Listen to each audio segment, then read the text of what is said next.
The processor market has become a lot more competitive and interesting over the last couple of years, with Intel and AMD launching new models in a tit-for-tat game of one-upmanship. This is great news for consumer and business PC users alike, as this competition has led to faster and more powerful CPUs. The latest launch that's worthy of your attention is the new Intel 11th Gen core processors, codenamed Rocket Lake. And whilst not revolutionary, these are built on the solid foundations of the previous 10th Gen core processors, promising improved IPC and I/O. Intel's main goal for their 11th Gen processors was to regain its lost lead in single-thread performance. This was Intel's jewel in the crown and had been maintained for well over a decade, an incredible feat in the tech industry. But it was taken by AMD 3rd Gen Ryzen processors last November. Single-thread performance is not just important for prestige reasons, but because unlike most content creation applications which are heavily multi-threaded, games only use a few threads, so single-threaded performance can make a fair difference in some games. The two main tools at a CPU architect's disposal for improving single-thread performance are increased frequency and improved IPC. As it's now so hard to boost frequency much beyond 5 GHz, this pretty much leaves IPC as the only route forward. While Intel hasn't gone into the specifics of the changes, it claims that 11th Gen core processors have upwards of 19% better IPC than 10th Gen core processors. Keep watching the video to find out whether it really is enough to put Intel back in the driving seat when it comes to PC gaming. Intel has achieved this claimed improvement while sticking with its tried and tested 14nm process. It still hasn't managed to ship 10nm processors in volume yet, several years behind schedule. The other much needed upgrade in 11th Gen core processors is support for PCIe 4. This has double the bandwidth of the older PCIe 3 standard, helping to unlock more performance from the latest GPUs, SSDs and NICs. AMD Ryzen processors have benefited from PCIe 4 since July 2019, so this was desperately needed in an Intel CPU. In addition to upgrading the integrated PCIe controller to the latest 4 standard, Intel has also given 11th Gen core processors 4 more lanes, taking the total up from 16 to 20. The 4 extra lanes are intended for M.2 NVMe SSDs, although motherboard manufacturers are still free to hang off slower PCIe 3 M.2 SSDs off the chipset. There are a whole host of other improvements in 11th Gen core processors, most notably the addition of VNNI and AVX512 instructions, which were previously only found in high-end professional CPUs. A new integrated Xe GPU, plus support for USB 3.2 Gen 2x2, Wi-Fi 6E and Thunderbolt 4. Intel has also doubled the bandwidth of the DMI link between the CPU and chipset to better handle all these new I/O options. The new processors also support faster memory too, up from 2,933 MHz to 3,200 MHz. Speaking of the chipset, it's worth noting that whilst the new 11th Gen core processors share the same socket 1200 packaging as 10th Gen core processors, to take advantage of all the new features you'll need a new motherboard. For instance, most Z490 motherboards will support the new 11th Gen core processors after a BIOS update, but you won't feel the full benefit of PCIe 4 and other I/O improvements. Instead, it's recommended you pair an 11th Gen core processor with a motherboard based on one of the new 500 series chipsets. There are several of these with the usual Intel naming structure. Z590 at the high end with the most PCIe lanes and USB ports, then stepping down to H570, B560 and finally H510 with ever-decreasing capabilities. Intel is introducing 2 new 11th Gen Core i9s, the 11900K and 11900, plus the usual versions without an integrated GPU, which you can spot by the addition of an F at the end of the model number. The biggest change that's evident on the new 11th Gen Core i9s is that Intel has actually reduced the number of cores, down from 10 cores that the 10th Gen 10900K has to just 8 cores in the 11th Gen 11900K. This is the first time a CPU company has downgraded the core count. Intel is clearly hoping, however, that the claimed IPC improvements and addition of PCIe 4 will still make 11th Gen Core i9s an attractive option. Keep watching the video to find out what the end result of all this means for performance.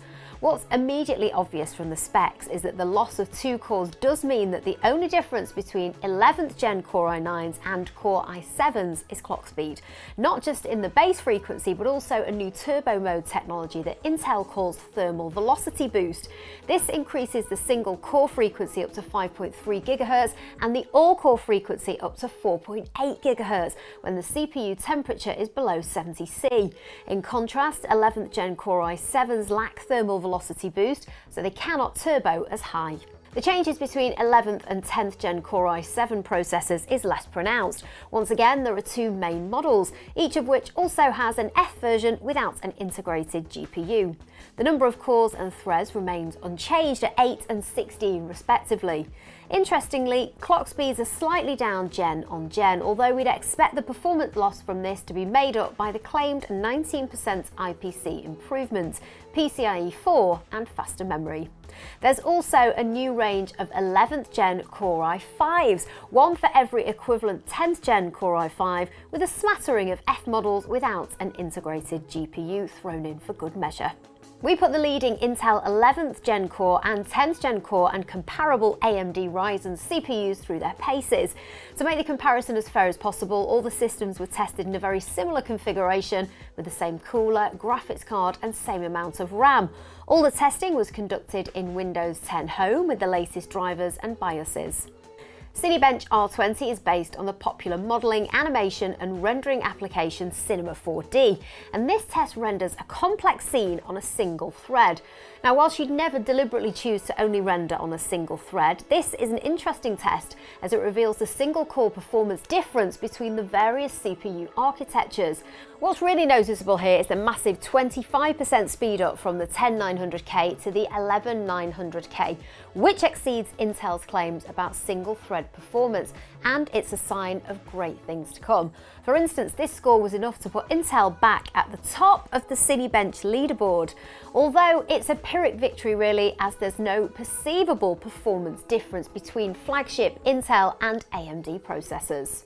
The next Cinebench test we ran renders the same scene as the previous test, but now on all available threads, so generally favours CPUs with lots of cores. This graph highlights one of Intel's biggest challenges with 11th Gen processors. Having fewer cores in the flagship i9s versus 10th Gen i9s actually puts them at a disadvantage, with the new 11900K rendering 8% slower than the 10900K. We're not sure we can remember the last time a company released a product that was slower than its predecessor. Even more worrying, Intel was already playing second fiddle to AMD in Cinebench thanks to Ryzen processors having more cores, and this gap is even more evident now with the 5950X positively spanking the 11900K by 63%. That said, the multi-threaded Cinebench results do at least show that Intel is moving in the right direction architecture-wise. For instance, if you divide the 10900K's score of 6,317 by the number of cores, 10, you get a score of 632 per core. In contrast, when you divide the 11900K's score of 5,854 by the number of cores, 8, you get a score of 732 per core, a 16% improvement. The next test, Blender, is a popular 3D rendering application that runs on all of the CPU cores.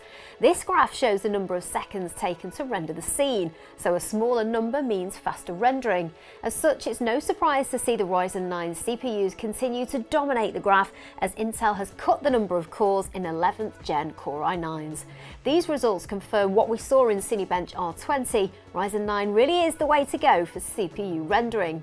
After seeing the significant boost to single rendering speed of the new 11th Gen Core CPUs in Cinebench, we were keen to see how the new processors perform in games. In the first game we benchmarked, Shadow of the Tomb Raider, all the CPUs proved to have near identical performance. As the graph shows, the performance difference between CPUs is marginal at best. Any one of these modern mid-range to high-end CPUs will give you brilliant gaming performance. Metro Exodus also showed the same pattern as Shadow of the Tomb Raider. The key takeaway from these graphs is that the CPU really doesn't matter for gaming. Spend your money on a better graphics card instead. To round off the game testing, we also ran the popular synthetic game benchmark 3D Mark Time Spy on all the CPUs. Once again, the performance difference between all the CPUs with 8 or more cores was too close to call. In other words, you could run 3D Mark 10 times, and in some runs AMD would win, as shown on this graph, and in others Intel would win. Although it's becoming increasingly practical to use the GPU instead of the CPU for video encoding, we also ran the popular HWBot X265 benchmark on all the CPUs using 4K preset.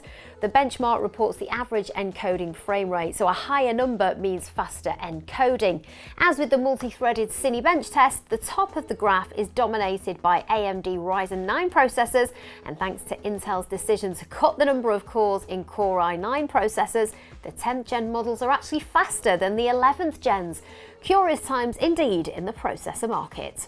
While pretty much all the processors consume a similar amount of power when idle, peak power consumption remains a problem for Intel processors. To Intel's credit, it has once again managed to squeeze out even more performance from its aging 14nm process, but AMD's use of a 7nm process really pays dividends when it comes to power consumption and, given their multi-threaded performance lead, also their power efficiency. Now that Intel has finally added PCIe full support, we benchmarked the maximum SSD read and write speed in Crystal Diskmark using 1MB sequential transfers at a queue depth of 8 on a single thread. The main takeaway from this graph is that there's precious little performance between Intel and AMD's implementation of PCIe 4. Both perform brilliantly. The other thing this graph reveals is a humongous performance difference between PCIe 3 and 4 when it comes to SSDs, with the old PCIe 3 10th gen Intel Core systems roughly half as fast as reading the newer AMD and Intel PCIe 4 systems. Renewed competition in the CPU market means PC enthusiasts are now spoiled for choice when it comes to choosing the perfect processor. Intel's Rocket Lake 11th gen Core CPUs show just how tough that competition is. On one hand, the massive 25% boost in performance in single-threaded applications that we saw is very welcome, as is the long overdue support for PCIe 4 graphics cards and SSDs. On the other hand, the loss of 2 cores in the flagship Core i9 processors is curious to say the least. In days gone by when Intel didn't have a serious competitor, this might have made sense, but the 10th gen 10-core Core i9 was already much slower than the 12 and 16-core Ryzen 9s in multi-threaded applications, and the new 11th gen 8-core Core i9 is even slower. Moving on from the curious Core i9, the new 11th gen Core i7 and i5 fare much better, especially the latter.